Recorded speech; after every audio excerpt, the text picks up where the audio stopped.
सनातन धर्म में एकादशी व्रत का बहुत महत्व है। इस दिन जगत के पालनहार भगवान विष्णु और माता लक्ष्मी की विशेष रूप से पूजा अर्चना की जाती है। साथ ही इस दिन दान करना भी बहुत शुभ माना जाता है। जैसा कि आप सभी जानते हैं, प्रत्येक माह में 2 एकादशी तिथियां आती हैं, एक कृष्ण पक्ष की और एक शुक्ल पक्ष की। आज की वीडियो में हम जानेंगे कि माघ माह में पड़ने वाली कृष्ण पक्ष की और शुक्ल पक्ष की एकादशी तिथियां कब की हैं और इन दोनों ही एकादशी तिथियों पर पूजा का शुभ मुहूर्त क्या होने वाला है। तो चलिए वीडियो को शुरू करते हैं। ओम नमः शिवाय, जय श्री कृष्णा। आप सभी का सनातन धर्मसार चैनल पर बहुत बहुत स्वागत है। मित्रों, पंचांग के अनुसार माघ माह की शुरुआत 14 जनवरी से हो चुकी है। वहीं इस माह का समापन अगले महीने यानी 12 फरवरी को होगा। इस दौरान कई महत्वपूर्ण व्रत और पर्व मनाए जाएंगे। इस माह में कृष्ण पक्ष की षट्तिला एकादशी और शुक्ल पक्ष की जया एकादशी का व्रत भी किया जाएगा। धार्मिक मान्यता है कि यदि सच्चे मन से एकादशी का व्रत किया जाए तो जातक को उसके पापों से छुटकारा मिलता है, साथ ही सुख समृद्धि और ऐश्वर्य की प्राप्ति होती है और मृत्यु के उपरांत उसे बैकुंठ धाम में स्थान मिलता है। तो चलिए जानते हैं कि माघ माह में कृष्ण पक्ष की षट्तिला एकादशी और शुक्ल पक्ष की जया एकादशी की तिथि क्या होने वाली है और इन दोनों एकादशी तिथियों पर पूजा का शुभ मुहूर्त क्या होगा। तो मित्रों, पंचांग के अनुसार माघ माह के कृष्ण पक्ष की एकादशी तिथि अर्थात षट्तिला एकादशी की शुरुआत 24 जनवरी को शाम को 7:25 पर होगी। वहीं इस तिथि का समापन 25 जनवरी को रात 8:31 पर होगा। ऐसे में 25 जनवरी को षट्तिला एकादशी का व्रत किया जाएगा। अब जानते हैं षट्तिला एकादशी में व्रत का पारण द्वादशी तिथि में कब किया जाएगा। तो मित्रों, एकादशी व्रत का पारण अगले दिन यानी द्वादशी तिथि में 26 जनवरी को किया जाएगा। षट्तिला एकादशी व्रत का पारण का समय 26 जनवरी को सुबह 7:12 से लेकर सुबह के 9:21 तक है।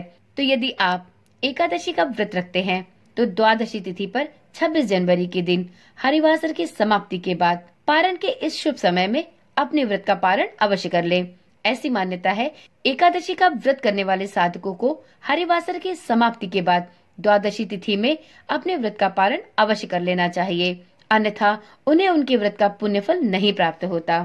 वीडियो में अब जानते हैं कि माघ माह के शुक्ल पक्ष की जया एकादशी की तिथि और इसका शुभ मुहूर्त क्या होने वाला है। तो मित्रों, पंचांग के अनुसार माघ माह के शुक्ल पक्ष की एकादशी तिथि की शुरुआत 7 फरवरी को रात्रि 9:26 पर होगी। वहीं इस तिथि का समापन 8 फरवरी को रात्रि 8:15 पर होगा। ऐसे में जया एकादशी का पावन पर्व 8 फरवरी 2025 को मनाया जाएगा। अब जानते हैं जया एकादशी का व्रत करने वाले साधक व्रत का पारण किस तिथि पर और किस शुभ मुहूर्त में कर सकते हैं। तो मित्रों, पंचांग के अनुसार जया एकादशी व्रत का पारण 9 फरवरी को द्वादशी तिथि में किया जाएगा। तो जो भी साधक जया एकादशी का व्रत रखेंगे उन्हें 9 फरवरी को द्वादशी तिथि में हरिवासर की समाप्ति के बाद अपने व्रत का पारण कर लेना होगा। 9 फरवरी को व्रत के पारण का शुभ मुहूर्त होगा सुबह के 7:04 से लेकर सुबह के 9:17 तक। तो आप इस मुहूर्त के बीच में अपने व्रत का पारण अवश्य कर लें। मित्रों, एकादशी का व्रत रखने वाले साधकों को कुछ विशेष बातों का भी ध्यान एकादशी व्रत में अवश्य करना चाहिए, जैसे कि एकादशी के दिन सात्विक भोजन का सेवन परिवार के सभी जनों को करना चाहिए। द्वादशी तिथि पर अपने व्रत का पारण हरिवासर की समाप्ति के बाद अवश्य कर लेना चाहिए।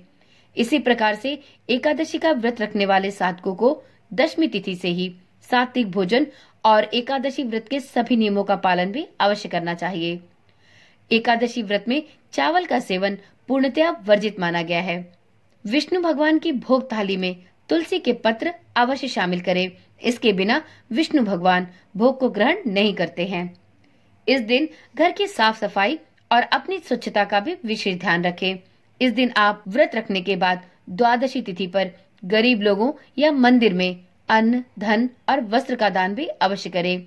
इस दिन आप रात्रि जागरण अवश्य करें और साथ में भजन कीर्तन तथा विष्णु भगवान के मंत्रों का जाप भी अवश्य करें। इस दिन तुलसी के पत्ते को भूलकर भी ना तोड़ें और साथ में इस दिन तुलसी जी को जल भी अर्पित न करें। ऐसी मान्यता है कि एकादशी तिथि पर माता तुलसी भी विष्णु भगवान के निमित्त व्रत रखती हैं, तो इस दिन इस बात का भी ध्यान रखें। तो चलिए मित्रों, आज की वीडियो यहीं पर समाप्त करते हैं। फिर मिलते हैं एक ऐसी ही नई और रोचक जानकारी के साथ। मित्रों, यदि आपको इसी प्रकार की वीडियोस देखने में रुचि है, आप अपने सनातन धर्म से संबंधित सभी व्रत पर्वों की सूचनाएं और व्रत कथाओं को सुनने में रुचि रखते हैं, तो इस चैनल को अवश्य ही सब्सक्राइब कर लें, क्योंकि इस चैनल पर आपको इसी प्रकार की वीडियोस दी जाती हैं। और चैनल को सब्सक्राइब करने के साथ साथ नोटिफिकेशन बेल को भी जरूर ऑन कर ले, जिससे इस चैनल पर डाली जाने वाली सभी वीडियोस की सूचना आपके पास सबसे पहले और नियमित रूप से पहुंचती रहे। ओम नमः शिवाय। जय श्री कृष्णा। राधे राधे।